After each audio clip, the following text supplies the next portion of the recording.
ఒక 20 మంది మా అమ్మమ్మ తరపున ఒక 20 మంది ఆడపిల్లలకి అన్నగా చెప్తున్నాను.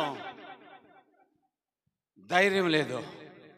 ఒక్క మగపుల్లాడు వీడు సంబంధం అంటే సంబంధం ఒప్పుకున్న తర్వాత పెళ్ళైన తర్వాత ఏ పిల్లతో ఎక్కడ సంబంధం ఉందో బయటపడాలో బయటపడిందో భయపడుతున్నాను. I'm talking about the Christians. I'm talking about Christians. క్రైస్తవుల గురించే మాట్లాడుతున్నాను. ఎక్కడున్నారు? నష్టం జరిగిపోయింది.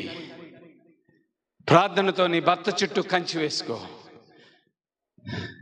ప్రార్థనతో నీ భార్య చుట్టూ కంచి వేసుకో. ఈ మధ్య నా స్నేహితుడి కూతురికి సంబంధం కుదిరింది. పిల్లోడి గురించి కనుక్కోమన్నారు. పిల్ల గురించి నా స్నేహితుడి కూతురు గురించే నేను ఎలా కనుక్కోవాలో అలా కనుక్కున్నాను. నా స్నేహితుడు అన్నయ్య కొడుకే అక్కరోడు కూడా. వాడి గురించి ఎన్ని విధాలుగా కనుక్కోవాలి అన్ని విధాలుగా కనుక్కున్నాను. రేపు పెళ్ళి అయిన తర్వాత ఈ అబ్బాయికి బాయ్ ఫ్రెండ్ ఉన్నాడు, ఈ అబ్బాయికి గర్ల్ ఫ్రెండ్ ఉన్నాడంటే కుదురుతుందా?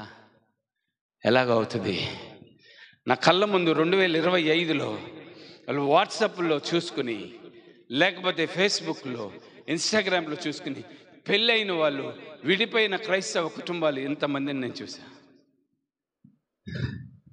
On the verge of separation.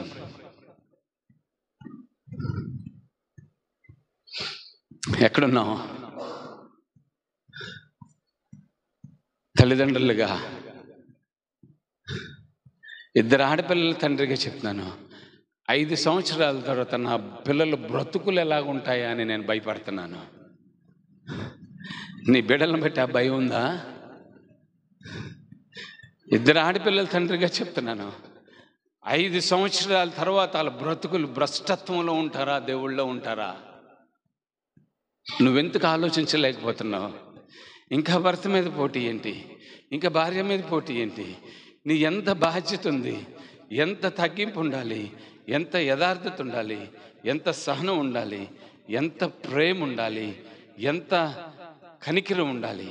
అందుకనే ఒక క్రైస్తవ కుటుంబంగా నువ్వు దేవునితో నడిచేటప్పుడు నువ్వు పిలుపుకు తగ్గట్టుగా నడవాలి. ఎలా నడవాలండి?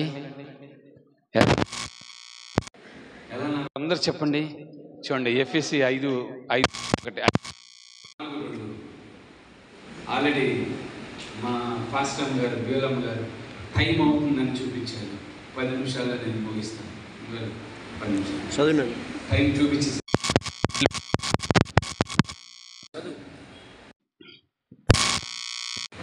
ఎఫెసీ 4:2 త్వరగా కరెక్ట్గా 10. సమాధానమును బంధము చేత ఆత్మ కలిగి. చాలా జాగ్రత్తగా వినండి. మైక్లోనే చదువుతుంది. అసలు మీరు బైబిల్ చూడకపోయినా పర్లేదు. సమాధానం అను బంధము చేత ఆత్మ కలిగించు ఐక్యతను కాపాడుకొనుటయందు శ్రద్ధ కలిగిన వారై. ఆత్మ కలిగించు ఐక్యత యందు కాపాడుకొనుటయందు శ్రద్ధ కలిగిన వారై ప్రేమతో ఒకరినొకడు సహించుచు మీరు పిలువబడిన పిలుపునకు తగినట్లుగా. ఎలా నడవాలండి?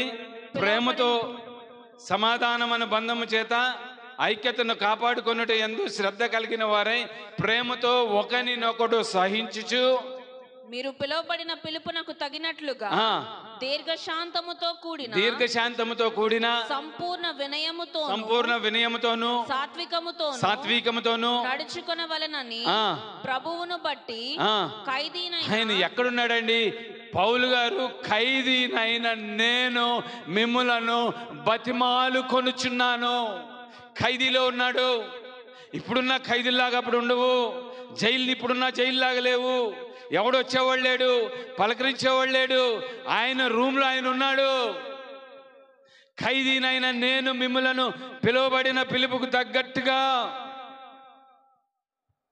ఖైదీనైన నేను మిమ్ములను బతిమాలు కొనుచున్నాను. పిలువబడిన పిలుపుకు తగ్గట్టుగా నువ్వు నడవాలి. పరిశుద్ధంగా ఉండటానికి పిలువబడ్డావు. దేవుని యొక్క గుణాతిశయములను ప్రచురణ చేయటానికి పిలువబడ్డావు. సమాధాన పరిచేవారిగా ఉండటానికి పిలువబడ్డావు. శ్రమ పడటానికి పిలువబడ్డావు. గొర్రెపిల్ల